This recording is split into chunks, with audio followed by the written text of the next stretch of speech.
అందరికీ నమస్కారం. పొద్దున్నే మన ఆశ్రమంలో ఏమేం పని చేస్తున్నారు చూద్దాం ఒకసారి. ఇక్కడ చూడండి, శ్రావణ్ క్లీన్ చేస్తున్నాడు. ఇది ఎందుకు శ్రావణ్ భలే కష్టపడుతున్నాడు అనుకుంటుంటారు. ఇది ఆవులైతే చాలా ఇబ్బంది పడుతున్నాయి, ఎండలు ఎక్కువ ఉన్నాయి.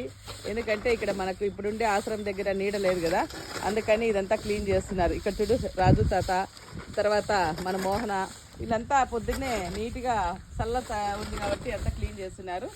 ఆవులు కట్టేసేకి ఇంతకు ముందు అయితే మనకు షెడ్ ఉన్నది, అదైతే ఇప్పుడు పూర్తి పడిపోయింది. అవ్వలకైతే అక్కడ అవ్వలను పెట్టినాము. అవ్వ వాళ్ళకి ఇబ్బంది కాకుండా వాళ్ళు ఉన్నారు. అవ్వ జువాలు అయితే బయటే ఉన్నాయి.